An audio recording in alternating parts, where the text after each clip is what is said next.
آج تو طاقتور ہے، آج تو کڑیل جوان ہے، آج تیری طاقت اور قوت کے کیا کہنے، آج زمانے کو انگل پہ تو نچا لیتا ہے، ہاتھیوں کو تو بٹھا لیتا ہے۔ اے بندے ذرا اپنے ماضی کی طرف جھانک کر کے دیکھنا، تجھے تو 4 پئی کے سہارے چلنا بھی نہیں آتا تھا، مجھے بتا تو صحیح تجھے 4 پئی کے سہارے چلنا کس نے سکھایا؟ تیری ٹانگوں میں زور کس نے رکھا؟ تیری ٹانگوں میں قوت طاقت کس نے رکھی؟ تیرے جسم کو طاقت کس نے بخشی؟ تجھے بولنا کس نے سکھایا؟ تجھے چلنا کس نے سکھایا؟ چل اپنے ماضی کی طرف نہیں دیکھتا نہ دیکھ، ذرا اپنے مستقبل کی طرف جھانک کر کے دیکھ لے، مستقبل کی طرف نظر دوڑا کے دیکھ لے، ایک بار پھر تیری بولتی بند ہو جائے گی، ایک بار پھر تیرا چلنا محال ہو جائے گا، ایک بار پھر تو لاغر بن جائے گا، کمزور بن جائے گا۔ ہائے تو فالج زدہ ہو کر 4 پئی پہ لیٹ گیا، بیمار ہو کر 4 پئی پہ لیٹ گیا، گھر والے 4 دن تک تو بڑی خدمت میں لگے رہے، 4 دن تو بڑی تواضع میں لگے رہے، بڑی خدمت میں لگے رہے، لیکن آخر گھر والوں نے اپنے کام بھی تو کرنے تھے، ایک تیری خدمت تو انہوں نے نہیں کرنی تھی، اپنے کام بھی تو کرنے تھے، پھر آہستہ آہستہ تجھے اگنور کرنا شروع کر دیا۔ یہ تو بھی سمجھنے لگا کہ میرے گھر والے آہستہ آہستہ پیچھے ہٹنے لگ گئے، پھر تیرے اوپر ایک ایسا وقت آیا کہ تیری 4 پئی کو اندر سے اٹھا کر باہر برآمدے میں رکھ دیا گیا کہ بڈھا کھانستا ہے جراثیمیں پھیلتی، بڈھا کھانستا ہے کورونا پھیلتا ہے۔ آج نوکر کی ڈیوٹی لگا دی گئی ہے، آج ملازم کی ڈیوٹی لگا دی گئی ہے، آج نوکر ہی تجھے کھانا دینے آتا ہے، تجھے پانی دینے آتا ہے، سگا بیٹا شام کو نوکری کر کے گھر آتا ہے، ایک لمحے کے لیے تیرے پاس ٹھہرتا ہے، 1 منٹ کے لیے تیرے پاس ٹھہرتا ہے، لیکن بیٹے نے اپنی فیملی میں تو جانا ہوتا ہے نا، پھر بیٹا اپنے بیڈ روم میں چلا جاتا ہے، اپنی بیوی بچوں میں چلا جاتا ہے، اپنی فیملی میں چلا جاتا ہے۔ ہائے تو بیٹے کی شکل دیکھنے کو ترستا رہتا ہے، تو بیٹی کی صورت دیکھنے کو ترستا رہتا ہے۔ او نادان، میں نے تمہیں جوان کیا، ہے تو بچہ تھا، میں نوجوان تھا، میں اپنے منہ سے نوالا نکال کر تیرے منہ میں ڈالتا رہا، اپنی رگوں سے خون نکال کر تیری رگوں میں ڈالتا رہا۔ اللہ اکبر، کڑکتی دھوپ میں تپتی ریت پہ کھڑے ہو کر میں نے مزدوری کی، تیری روٹی کے لیے میں نے تپتی ریت چھان ماری، ساری زندگی میں مزدوری کرتا رہا تیرے پیٹ کے لیے کہ مجھے ملے نہ ملے، میرے بیٹے کو کچھ کھانے کے لیے مل جائے۔ آج جب میں نے تجھے جوان کیا، آج اگر میں بیمار ہو بھی گیا ہوں، مجھے فالج ہو بھی گیا ہے، میں غم زدہ ہو بھی گیا ہوں، اور نادان 10 منٹ کے لیے تو میرے پاس رک بھی نہیں سکتا؟ کیا میں تیرا باپ نہیں ہوں؟ کیا میں اس چیز کے قابل نہیں ہوں؟ میں تیرا باپ ہوں، میں نے تجھے پالا ہے، میں نے تجھے جوان کیا، میں نے تجھے بولنا سکھایا، میں نے تجھے چلنا سکھایا، اور باپ کے اوپر اتنا ظلم تو نہ ڈھا، 10 منٹ کے لیے تو میرے ساتھ بیٹھ گیا کر نا میاں نا۔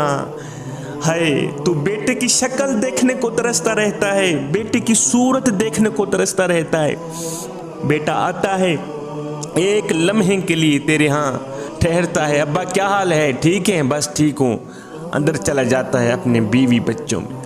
پھر ایک وقت ایسا بھی تیرے اوپر آیا کہ اب گھر والے ناک پہ کپڑا رکھ کے تجھے کھانا دیتے ہیں، بیٹا شام کو جب گھر آتا ہے اپنے ناک پہ کپڑا رکھ کے تیرے قریب جاتا ہے، تیرا حال پوچھتا ہے، ابا کیا حال ہے؟ جی ٹھیک ہوں، اپنے ناک پہ کپڑا رکھ کے۔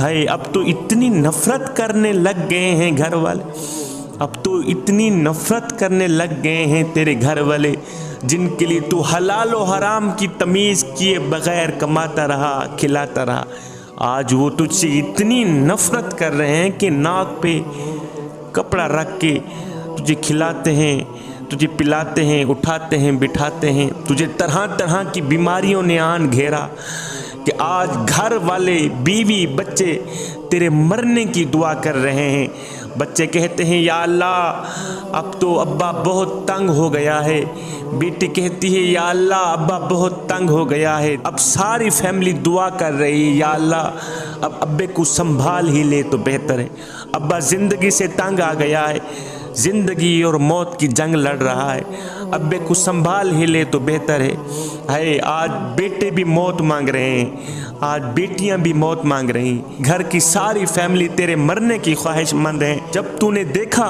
کہ میرے بیٹے بھی میری موت کے انتظار میں ہیں اور میری بیٹیاں بھی میرے لیے موت مانگ رہی ہیں، گھر کی ساری فیملی میری موت کی منتظر ہیں، جب تو نے دیکھا کہ گھر والے ناک پہ کپڑا رکھ کے مجھے اٹھاتے ہیں بٹھاتے ہیں، اتنی نفرت کرنے لگ گئے ہیں، آج تو زندگی سے تنگ آ گیا ہے، آج تیری زندگی اجیرن بن گئی ہے۔ جب تو اپنی زندگی سے تنگ آیا پھر تو نے کہا ڈاکٹر لگا مجھے زہر کا ٹیکا کہ اللہ مجھے موت ہی دے دے۔ میرا اللہ فرماتا ہے اے بندے بتا تو صحیح، اس وقت جس وقت تو موت مانگ رہا تھا اس وقت اگر ہم تجھے موت بھی نہ دیتے تو کیا کرتا؟ اے بندے ہم نے تجھے موت دی ہے، یہ بھی ہمارا تم پر احسان، ہم نے تمہیں زندگی دی ہے، یہ بھی ہمارا تم پر احسان۔ جب بیوی بچے تجھ سے نفرت کرنے لگ گئے تھے، جب بیوی بھی موت مانگ رہی تھی، بچے بھی موت مانگ رہے تھے، جب تو اپنی زندگی سے تنگ آ گیا تھا، تیری زندگی اجیرن بن گئی تھی، جب تیری آدھی روح اندر تھی آدھی روح باہر تھی، اے بندے بتا تو صحیح اس وقت اگر ہم تجھے موت بھی نہ دیتے تو کہاں جاتا؟ ہم نے تمہیں زندگی دی ہے، یہ بھی ہمارا تم پر احسان ہے، ہم نے تمہیں موت دی ہے، یہ بھی ہمارا تم پر احسان۔ پھر میرے اللہ نے فرمایا شکر کر ہم نے تجھے موت عطا کر دی، اور شکر کر ہم نے تجھے قبر جیسا خوبصورت مکان دیا۔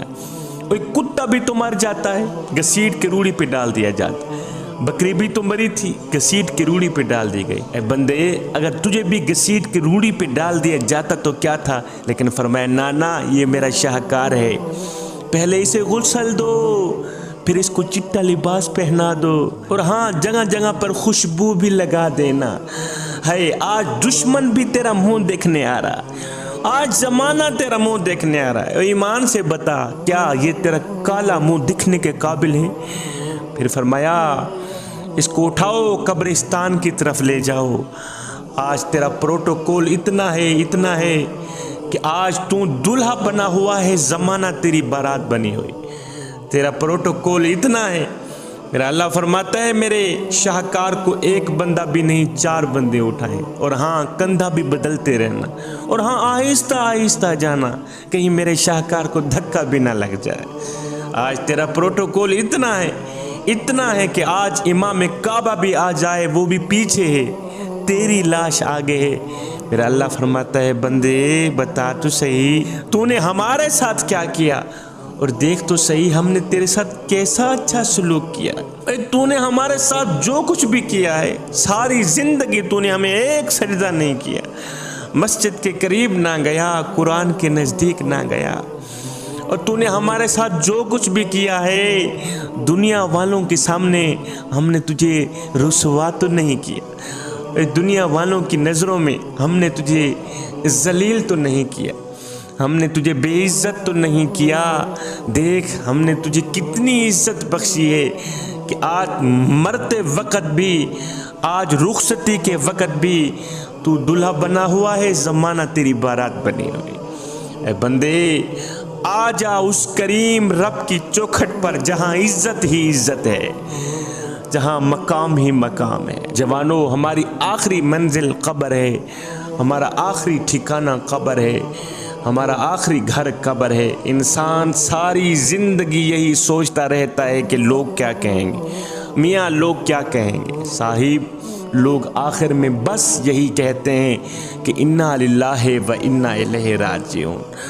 ہماری آخری منزل قبر، ہمارا آخری ٹھکانہ قبر، ہم نے اس گھر کے لیے کچھ اکٹھا بھی کرنا ہے۔ جوانو ایک فقیر تھا، اللہ والا تھا، متقی پرہیزگار تھا، اس کا ایک قبرستان سے گزر ہوا تو جاتے جاتے اس نے کہا کہ کیوں نہ فاتحہ ہی پڑھ کے جاؤں۔ فاتحہ پڑھنے کے بعد اس فقیر نے کہا او قبرستان والو کتنے مزے کی نیند سو رہے، کتنی سکون کی نیند سو رہے۔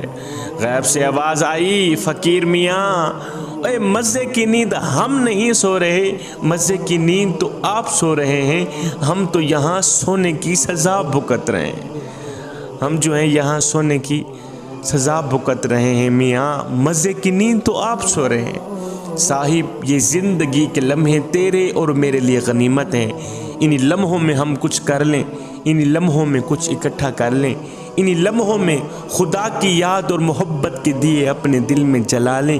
معلوم نہیں پھر فرصت ملے نہ ملے، معلوم نہیں پھر یہ زندگی کے لمحے ملے نہ ملے۔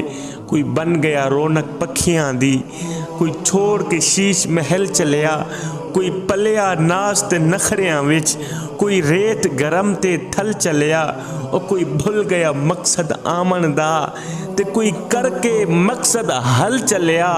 اتھے ہر کوئی فرید مسافر ہے، کوئی اج چلیا تے کوئی کل چلیا۔ حضرت بایزید بستامی رحمت اللہ علیہ کے پڑوس میں ایک آتش پرست رہتا تھا۔